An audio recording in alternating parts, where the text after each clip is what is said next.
시계의 초침처럼 분주하게 하루를 보내고 나면 어둠이 내려앉으며 밤이 찾아옵니다. 가로등과 간판의 불빛이 꺼지지 않고 도시의 소음이 계속 들려와도 밤에는 낮과는 다른 특별한 힘이 있습니다. 어둠 속에서는 왠지 익숙한 풍경도 낯설게 느껴지고 낮에는 하지 않았던 생각들이 떠오르곤 하는데요. 과학자들은 밤에 생각이 많아지는 것을 호르몬의 영향이라고 말합니다. 하지만 밤에 마음 안에 떠오르는 질문들은 많은 경우 우리의 존재 근원이나 진리와 맞닿아 있습니다. 그 모든 물음표가 해답으로 이어지진 않더라도 우리는 그 질문들을 통해 세상을 이해할 수 있는데요. 홀로 깨어있는 밤은 때론 쓸쓸하지만 그 물음표의 끝에서 서로를 발견하고 기억한다면 마냥 외롭지만은 않을 것 같습니다.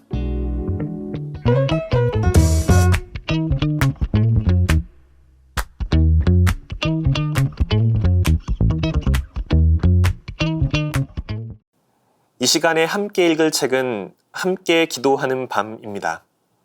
이 책은 청년들을 위한 교리문답서 6캣의 내용을 바탕으로 청년 주부에 실었던 글을 책으로 다시 엮은 것인데요. 신앙 안에서 드는 의문들과 생각들에 대한 해답뿐만 아니라 위로와 격려까지 담겨 있습니다. 이 글은 실제 겪은 경험담이나 신자들에게 실제로 들은 질문을 바탕으로 쓰여 있어 이 시대를 살아가는 신자라면 쉽게 공감할 수 있을 것 같습니다. 이 책을 쓴 서울대교구 이영재 요셉 신부는 2004년에 서품을 받은 뒤 프랑스 유학을 다녀왔는데요. 한국에 돌아와 다양한 특수 사목을 한 바 있고 유튜브와 팟캐스트 등 여러 매체를 통해 신자들을 만나면서 교리 교육에 힘써왔습니다. 이 책은 그런 저자의 오랜 경험이 녹아있어 소탈한 문체로도 어려운 교리를 쉽게 설명하는데요. 짧고 쉽게 읽히는 글이지만 읽다 보면 그 안에 선물처럼 숨겨져 있는 우리 신앙의 정수를 맛보실 수 있습니다.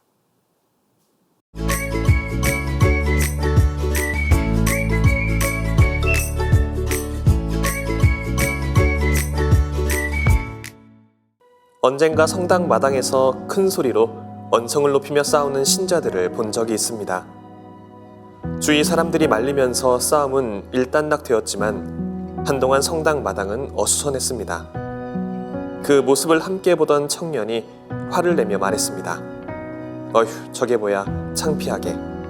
성당을 다니면서 어떡해. 저는 아무 말도 하지 않고 자판기에서 커피 2잔을 뽑아 등나무에 앉아있던 청년에게 건네며 조용히 옆에 앉았습니다. 그러자 청년은 자신이 신앙생활을 하면서 만났던 일명 나쁜 신자들 이야기를 쏟아냈습니다. 그렇게 한참을 이야기를 들은 후 저는 그 청년에게 질문 하나를 던졌습니다. 성당에 온 사람들은 모두 천사일까? 청년은 물끄러미 저를 쳐다보았습니다. 사실 성당에 온다는 건 자신이 뭔가 부족하기 때문에 오는 거 아닐까? 만약 완벽하다면 하느님을 찾을 리 없지. 사람들과의 관계든 일 때문이든 어려움을 겪는 사람들, 자신의 힘으로 아무리 애써 보아도 해결할 수 없어 답답한 사람들이 하느님을 찾아서 성당에 오고 하느님의 부르심에 이끌려 모이는 곳이 교회인 것 같아. 다른 말로 하면 우리 모두 하느님이 필요한 죄인인데 천주교 신자는 완벽해야 해 라는 잣대로 서로를 볼 때가 많은 것 같아. 예수님께서는 우리 가운데 가장 작은 이들, 다시 말해 버림받고 고통 중에 슬퍼하는 이들, 박해와 폭력의 희생자들과 같이 하느님의 사랑이 필요한 죄인들을 부르셨습니다. 우리 교회는 하느님의 사랑이 필요하고 또 하느님의 사랑으로 변화되는 사람들이 모인 곳이지 완벽한 사람들, 하느님의 사랑이 필요 없는 사람들이 모인 곳이 아닙니다. 하느님의 사랑으로 변하고자 노력하는 이들이 모인 곳, 바로 그곳에서 하느님 나라는 시작됩니다.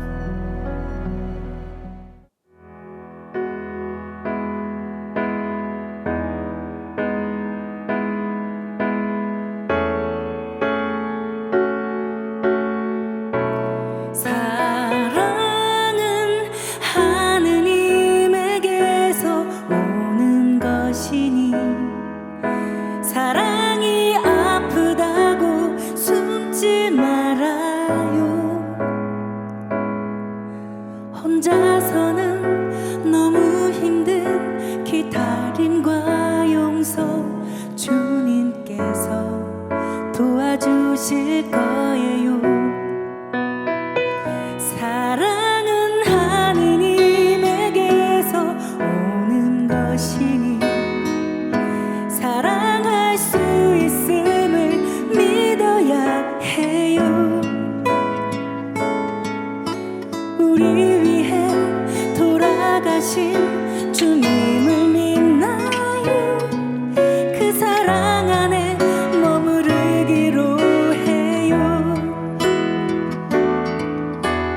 꽃이 피면 꽃길을 함께 걸어요.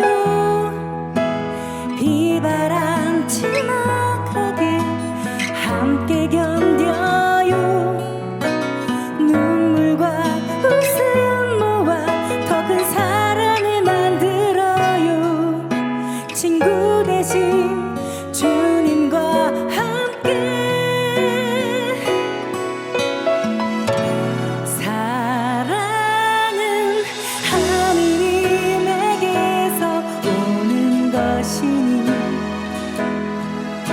창문을 열어 빛을 보아요. 희망으로 기쁨을 빚어 가슴에 품고 서로 기대어 살기로 해요.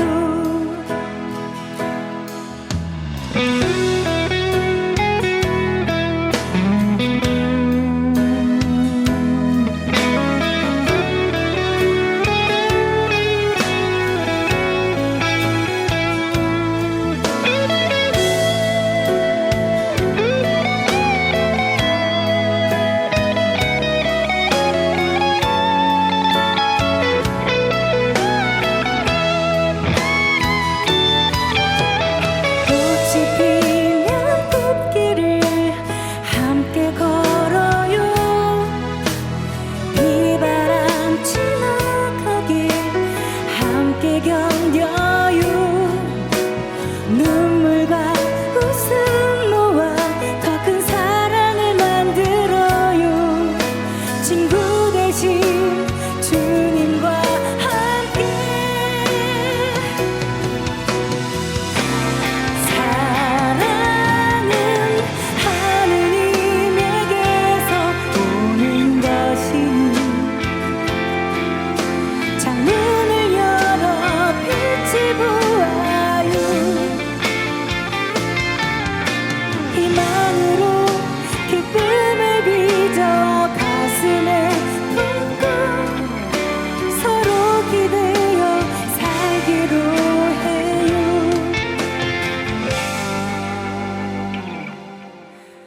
서로 기대어 살기로 해요.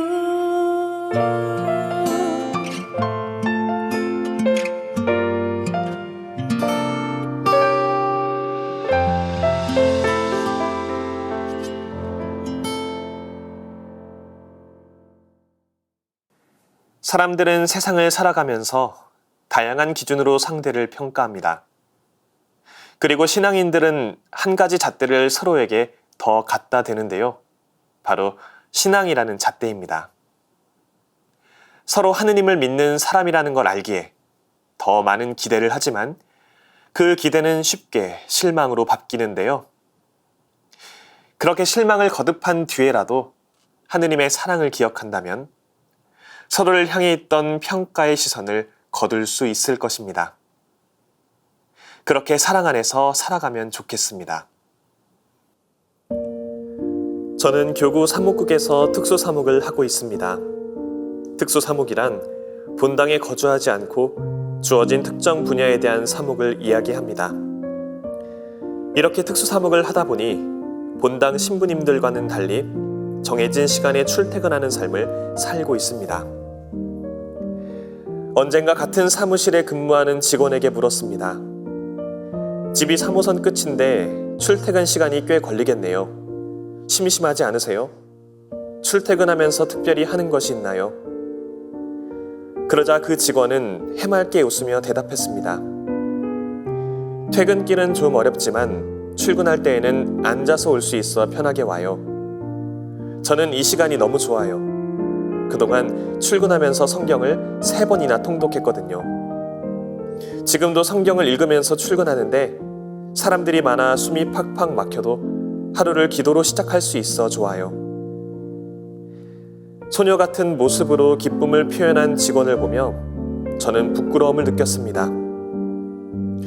왜냐하면 언제 어디서든 기도할 수 있다는 것을 알면서도 저의 출근 시간은 SNS를 확인하고 입방앗거리가 될 만한 기사들을 훑어보는 일로 꾸며졌기 때문입니다. 그리스도교 신자는 언제 어디서나 기도할 수 있습니다. 무슨 일을 시작하거나 마칠 때도 화살 기도를 통해 하느님께 일을 잘할 수 있도록 청하고 또 일을 잘 마칠 수 있게 해주신 것에 대한 감사 기도를 바칠 수 있습니다. 친구들을 만나거나 학교에서 수업을 할 때에도 직장에서 일할 때에도 기도할 수 있습니다. 물론 정해진 거룩한 장소에서 하느님께 기도를 드리며 깊은 위로와 평화를 얻고 내적으로 은총이 충만해져서 새롭게 삶으로 돌아가는 것도 중요합니다. 하지만 우리의 일상 가운데 그분과 더욱 가까워지기 위해 노력하는 것도 중요합니다. 하느님께서는 우리가 찾고자 한다면 언제 어디서든 우리의 이야기에 귀 기울여 주실 분이기 때문입니다. 우리는 하루의 삶 속에서 하느님을 만나고자 얼마나 노력하고 있나요? 세상의 것에 온통 마음을 빼앗겨 살고 있지는 않나요? 작은 순간마다 우리의 영혼을 그분께 내어드리고자 노력하면 어떨까요?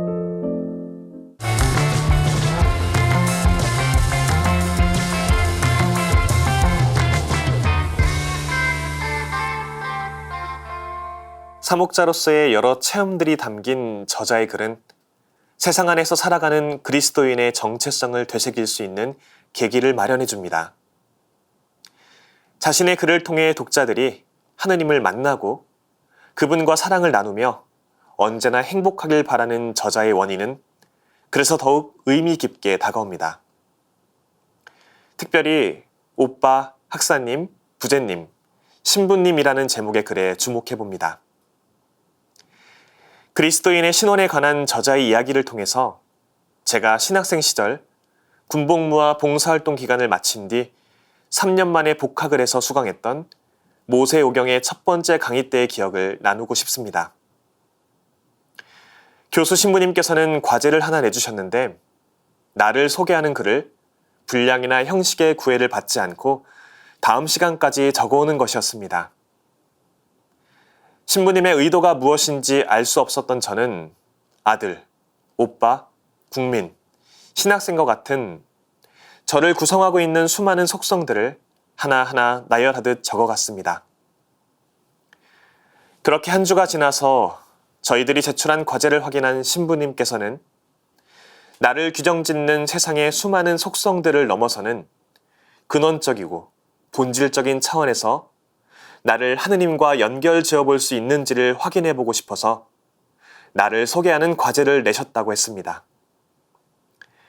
그러면서 자신의 존재를 세상이 정해놓은 속성들이 아닌 가장 먼저 하느님과 결부시켰던 구약의 인물들처럼 구약을 공부하는 저희들도 자신의 존재를 의식할 때 가장 먼저 하느님을 떠올릴 수 있으면 좋겠다는 말씀을 해주셨습니다. 한편 저는 올해 초에 교구 인사 발령을 통해서 부주임 신부가 되었습니다. 서울교구에서는 7년 차가 되면 자연스럽게 부주임 신부가 되다 보니 대개의 경우 신부들은 부주임 신부가 되어도 호칭 외에는 특별히 달라지는 것이 없다고 하여 큰 의미를 두지 않곤 합니다. 반대로 교우들께서는 마치 제가 직장에서 승진을 한 것처럼 여겨주셔서 과분한 축하를 전해주시기도 합니다. 부주임 신부라는 호칭에 별다른 의미를 두지 않는 것은 교회에 속한 사제에게 새로이 부여된 직무를 소중히 여기지 않는 것처럼 느껴졌습니다. 그렇다고 과분한 의미를 두는 것은 주님과 교회 앞에 보여야 할 겸손과 순명의 자세에 맞지 않아 보였습니다. 결국 저는 신학생 시절 모세오경 강의 때의 첫 과제를 떠올리게 되었습니다. 부주임이란 호칭에 담긴 세속적인 속성들을 내려놓고 이를 전적으로 주님과 교회에 속한 호칭으로 바라보기 위한 노력을 기울인 것입니다. 신학생 시절에 학사님이라고 불리는 호칭에 느꼈던 부담감, 어린 시절부터 알고 지낸 동생에게 오빠라고 불렸을 때 밀려오는 반가움, 부재 시절에 여전히 학사님이라고 부르는 청년들에게 부재라는 호칭으로 정정하게 했던 단호함, 교회 밖에서 신부가 아닌 다른 호칭으로 불렸을 때 들었던 낯설음 등을 다시금 떠올리며 교회로부터 주어진 저의 직무와 그에 따른 호칭에 더 깊은 책임감을 느끼되 저에게 주어진 그리스도인으로서의 신원은 결정적으로 하느님과 연결되어 있음을 잊지 않겠다는 다짐을 해보았습니다. 제가 어떠한 호칭으로 불리고 어떤 직무를 수행하고 있는 것과는 상관없이 언제나 주님과 교회를 위하여 변함없는 마음으로 헌신하겠다는 다짐을 드림과 동시에 세상 안에서 그리스도인으로 살아가는 시청자 여러분께서도 그리스도인으로서의 정체성을 되짚어보는 계기로 함께 기도하는 밤을 읽어보시길 추천드립니다. 그렇게 일상 안에서 듣고 있는 여러분을 향한 호칭들을 하느님과 연결 지어보면 좋겠습니다. 성탄절이면 한 해 동안 착한 일을 많이 한 아이에게 산타클로스 할아버지가 몰래 머리맡에 선물을 놓고 간다는 이야기는 어른이 된 지금도 설레는 마음으로 선물을 기다리게 합니다. 그런데 오늘날 성탄절에 주고받는 선물은 그 본연의 모습을 잃어가는 듯합니다. 요즘 넌 성탄 선물로 뭘 받고 싶어? 라고 미리 물어보며 선물을 주는 모습을 자주 보게 됩니다. 사실 선물은 우리의 생각을 넘어서는 상대방의 사랑이라 할 수 있습니다. 선물을 주는 사람은 받을 사람을 생각하며 신중하게 선물을 준비합니다. 이렇게 선물이 갖는 본연의 의미는 내가 원하는 것을 넘어서서 나에게 필요한 것을 무상으로 받는 것입니다. 그래서 신앙을 하느님께서 우리에게 주시는 선물이라고 표현하는 것입니다. 신앙이라는 선물은 내가 원하는 것을 넘어서 순전히 하느님의 뜻에 따라 주어지는 것입니다.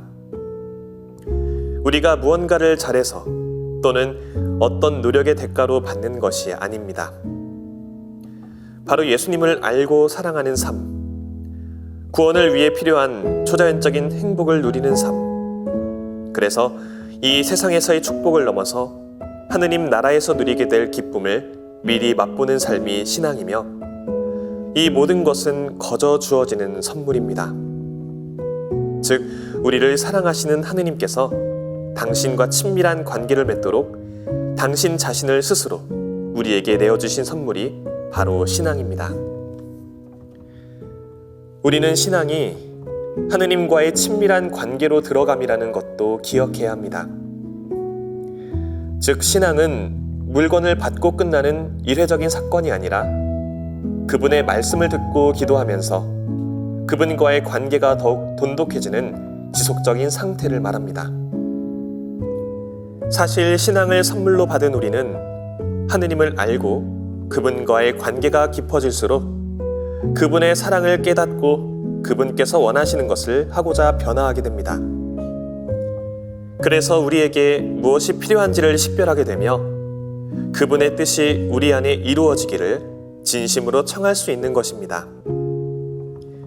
우리는 신앙이라는 선물을 어떻게 받았나요? 하느님께서 내가 원하는 것을 주지 않으셨다고 선물을 내버리거나 아니면 장롱 깊은 곳에 방치해두고 있지는 않나요? 선물을 준비하면서 상대방을 위한 고민을 했던 적이 있는 사람이라면 신앙이 선물이라는 말이 더욱 의미 있게 다가올 것입니다.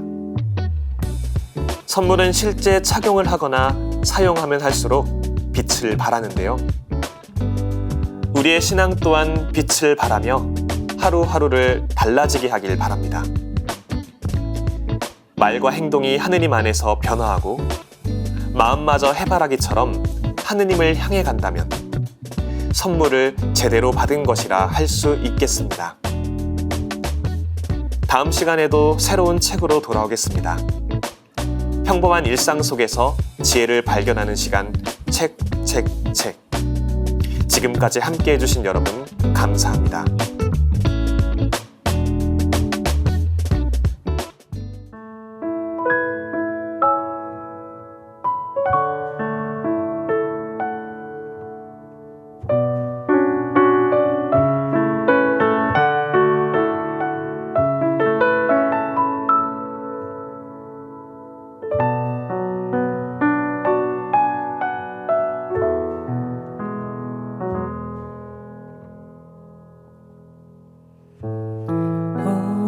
얼마나 버려야 그분을 볼 수 있을까?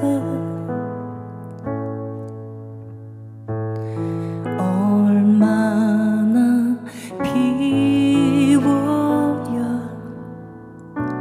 그분이 내 안에 오실까?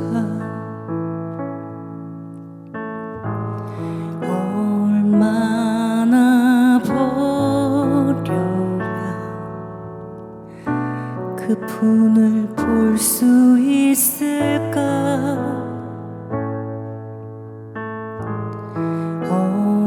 얼마나 비워야 그분이 내 안에 오실까? 너무 많이 달려온 걸까? 너무 잘하려고만 했나?